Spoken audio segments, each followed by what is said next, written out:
I just got back 2 minutes ago. Did you? I wasn't gonna get out there and get cold. I just did an ad. Yeah, it was getting cold too. Was there a good turnout? Yeah, yeah. Now, Okay, Arnie, you are recording and you are live on YouTube, and it is 7:30. Okay, thank you, Sharon. I'll just close out of that. Okay, I'm gonna sign off myself. Okay. Good evening, everyone, and welcome to the September 16th, 2020 meeting of the Danbury Planning Commission. We will open with the roll call. Mr. Urice. Here. Ms. Hofstetter. Here. Mr. Kiokio. Here. Mr. Sylvain. Here. Mr. Renz is absent. Mr. Haas is absent. Chairman Finaldi is here, so we do not need to seat any alternates for tonight's meeting.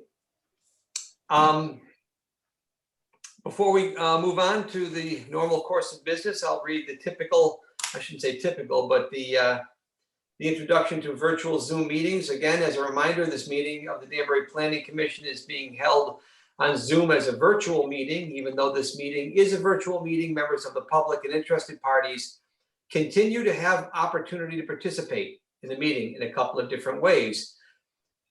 People can participate via Zoom and see the audio and the video, or just call in by phone and participate via audio only. As a heads up, if you call in, we have to ask you to mute and unmute your phone to avoid an echo. Instructions on how to participate in the meeting appear on the City of Danbury website, and all of the documents and materials that apply to the matters to be discussed during this meeting, including the agenda, are also available on the City of Danbury website. I don't think there's really that much else I have to say. A lot of this, we don't have any new public hearings this evening, so a lot of this does not apply. And again, in all cases, please remember technology is still new. Please be patient if that happens.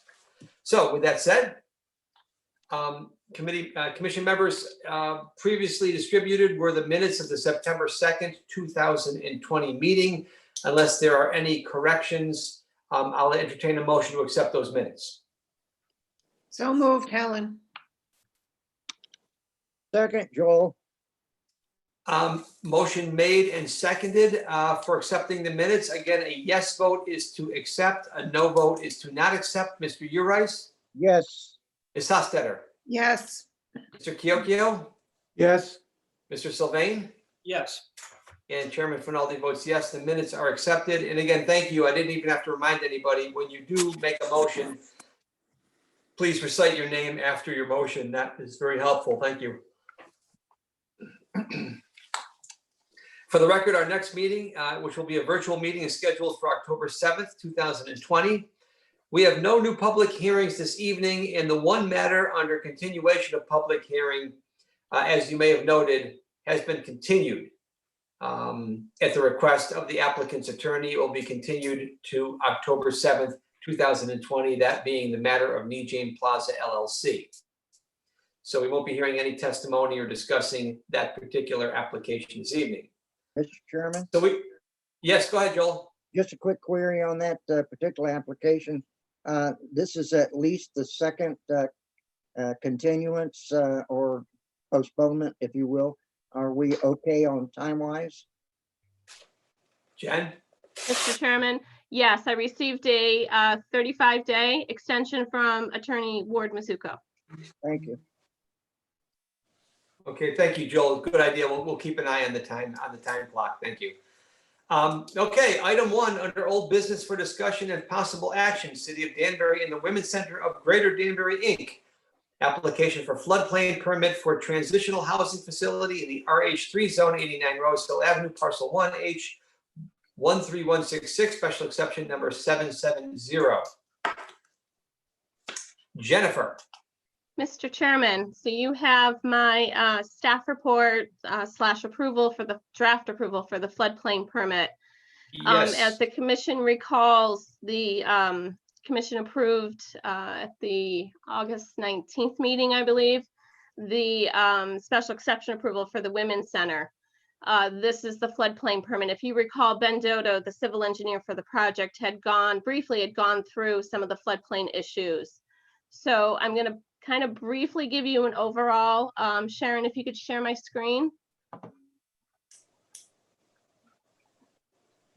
Let's see, hold on here, sorry. There we go. Oh.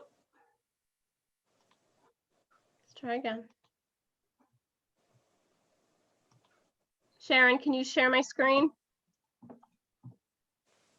Okay, you should be good now, sorry. Okay, nope, that's okay.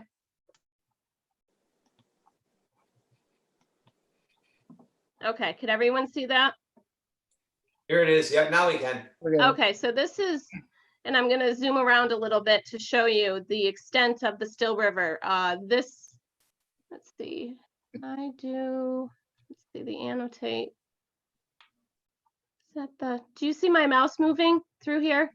Yes. Okay, so this is the old Mallory Hat Factory, as you know, right here.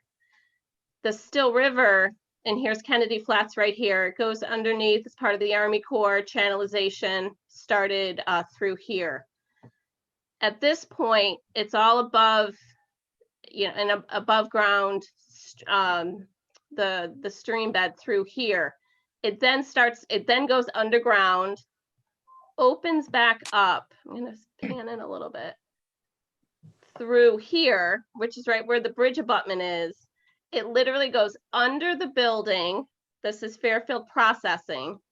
And it then opens back up, oops, over here. Sorry, it goes under here and opens back up. So there are a lot of nuances to this floodplain permit. And when they did the study, the Women's Center used the same consultant that the project for 333 Main Street, the News-Times building, Tate and Howard. They did the floodplain analysis and the hydraulic analysis through here. And their reach included through this point where the tracks are under the building, and then where it opens back up, goes back underground, and then opens back up again. So I just want the commission to understand it's not just, a typical, you get a small area of the stream and there's a little bit of filling and a little bit of cutting. In this case, the study area was so large and there were so many encroachments that it was a very delicate balancing act to ensure there was no increase in the water surface elevation. Typically, we really look at the cut and fill because we want equal compensation. In this case, they needed to achieve that, but it was also ensuring, because there are floodway issues through here. You'll see the floodway through this area. So again, the delicate balance of making sure there was there's no rise in the water surface elevation. And because of the little bit of work they were doing, and I detailed this in my staff report, they basically had to remove about 900, I think it's 940 cubic yards of soil. And what they did, actually, I'm gonna try to, hold on here. I want to move, hold on here. So this is the site plan, and you can see, so here's Rose Hill right here. This is the actual floodplain limit, this dashed line right here. And what they basically did, and it loops around, you can see basically it comes up, kind of scooches in through this area. They then determine it by elevation. So they had almost an island base, what was left of where they could put the building to ensure that the building was above the base elevation, which is 389.4.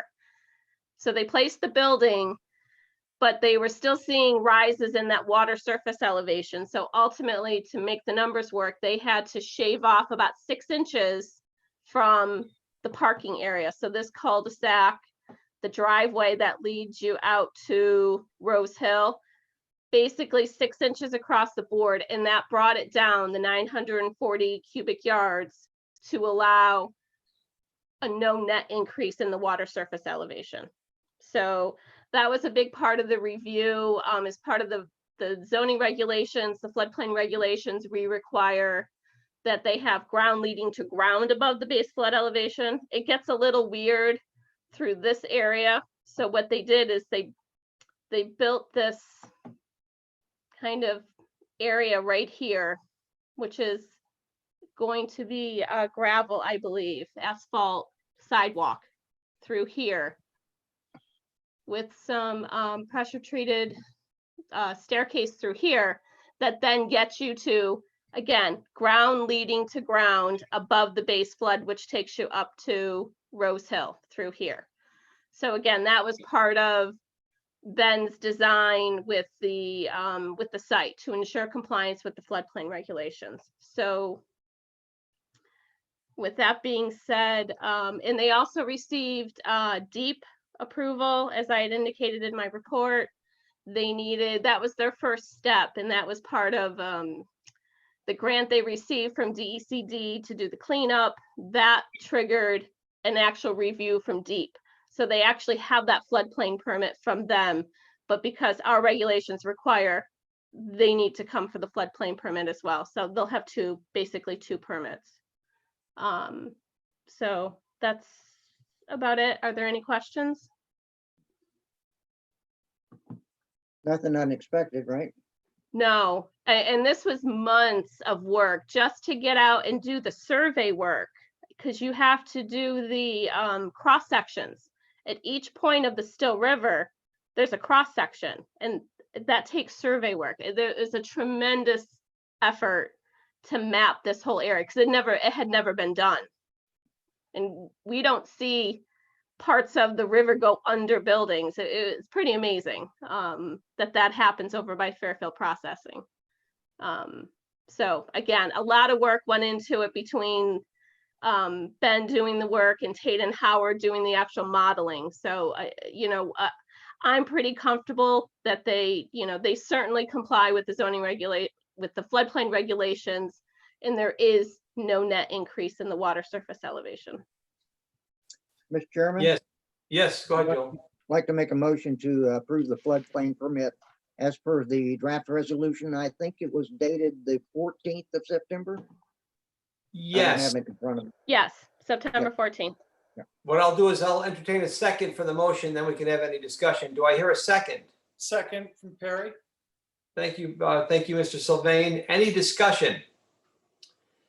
Jen, I know this was an enormously complicated floodplain permit, and you did a very good job at summarizing, months and hours of work and reports. And I know it's hard to summarize that all in language that we can understand. So thank you for doing that. Thanks. We all discovered. I didn't realize that the Still River ran under that Fairfield Processing building. I had no idea.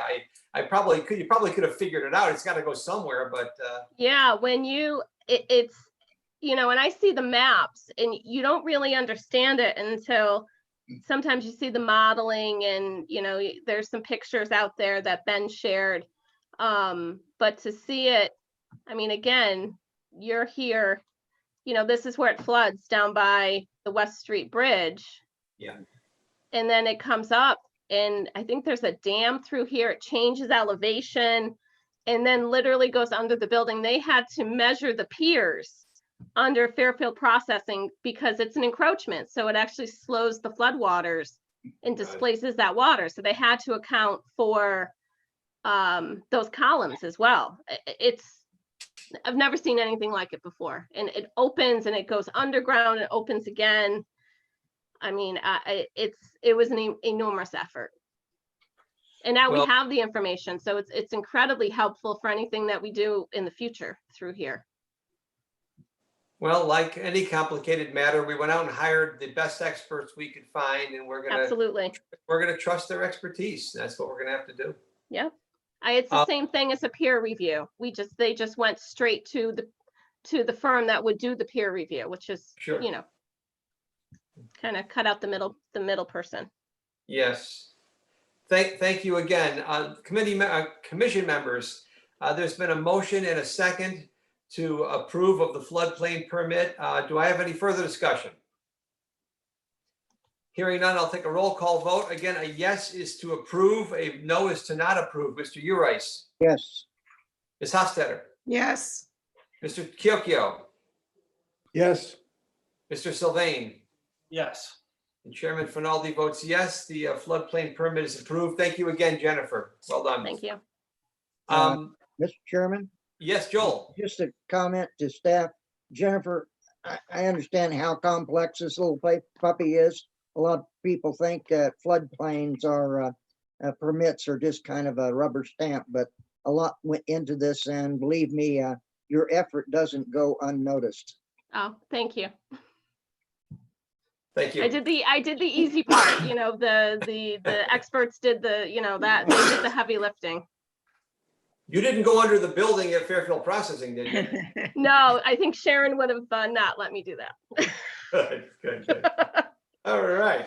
I would have Well- loved to have done that. We're going to move from the old business agenda right over to referrals. Commission members, you might notice there are two that we will be hearing this evening. The first one is an 824 referral, August City Council Agenda Item number 12. It's an add-on item, improvements, alterations to designated scenic road portion of Long Ridge Road. Little unusual here, Jen. It looked like they were just repaving a road. I didn't know why that was a referral, but maybe you can shine some light on that.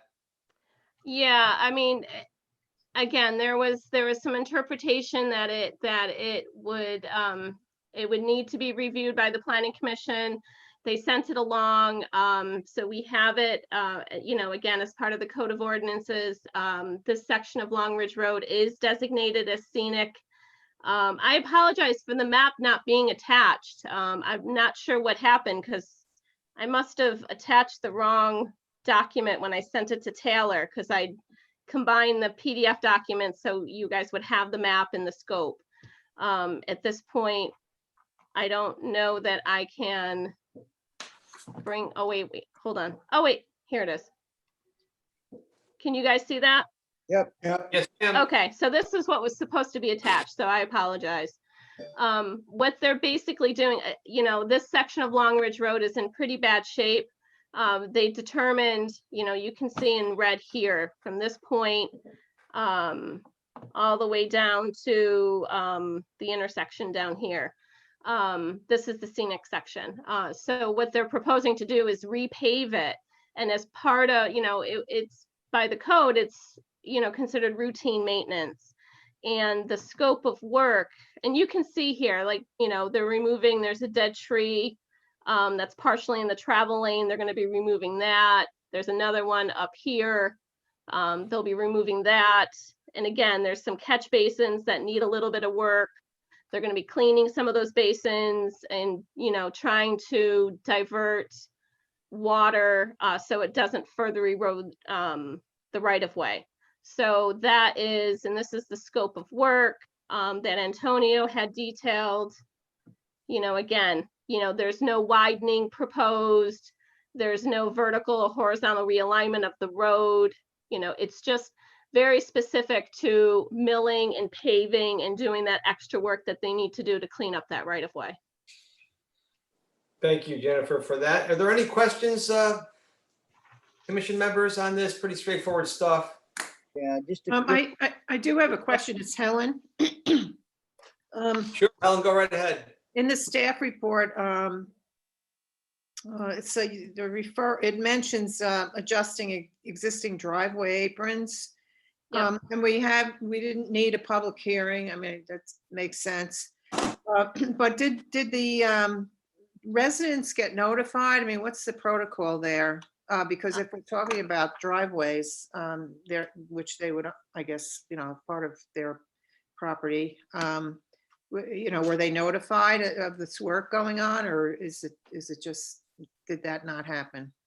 It's my understanding. So again, this is, you know, this has to go through the city council process. And I believe as part of that process, there is notification. And I believe there is a public hearing required. Oh. I don't know if, again, I think some of it's a matter of, when they get out there and they actually see the damage and, talk to the homeowner and try to fix it as best they can. So, again, I think that's, certainly worked out with City Council and the Department of Public Works with respect to notifications. Okay, very good. Thank you. Any other questions? Okay, again, I will be taking a roll call vote, a yes. Oh, wait a minute, did we have a, Mr. Chairman. we need a make motion, don't? for a positive referral. I'm sorry, please go ahead, Joel. Motion for a positive referral. A motion made, do I hear a second? Second is Bob. A motion made by Joel, seconded by Bob for a positive referral. A yes is a positive referral. A no vote is not for a positive referral. Mr. Urice, Yes. Ms. Hofstadter, Yes. Mr. Kiokio, Yes. Mr. Sylvain, Yes. and Chairman Finaldi votes yes. This matter gets a positive referral to the city council, excuse me. We'll move right to item 2, 824 referral, September City Council agenda item number 6. Request for renewal of water and sewer extension for 1 and 2 Kevin Drive, GO5085 and GO5074. Jennifer. Mr. Chairman, this is a request for renewal of the water and sewer extension approvals. This was approved back in October 2018. Kevin Drive is up near Bear Mountain, up that, as you're heading north to New Fairfield. Staff has no objection. Any questions or comments, commission members? Hearing none, I will ask for a motion. Somebody else. I'll make a motion to approve. Helen. Second, Perry. Motion made to approve and seconded. Any further discussion? Hearing none, once again, we'll take another roll call vote. A yes is to approve, a no is not to approve. Mr. Urice, Yes. Mrs. Hofstadter, Yes. Mr. Kiokio, Yes. Mr. Sylvain, Yes. and Chairman Finaldi votes yes. This matter also gets a positive referral to the city council. Okay, looking at our agenda, the next 2 referrals will be heard on our next meeting, October 7th. There's a couple of new business items there you can look at. Any questions, called Jennifer? Anything else to come before this commission? If there is nothing, I will entertain a motion to adjourn. I'll make a motion to adjourn so that we get out of here earlier than we did the last meeting. I'll second that. Motion made and seconded to adjourn. Last roll call vote of the evening. Mr. Urice, Yes. Ms. Hofstadter, Yes. Mr. Kiokio. I guess so. Yes. Mr. Sylvain. Yes. And Chairman Finaldi votes yes. This meeting is adjourned. Ladies and gentlemen, have a good evening. You too.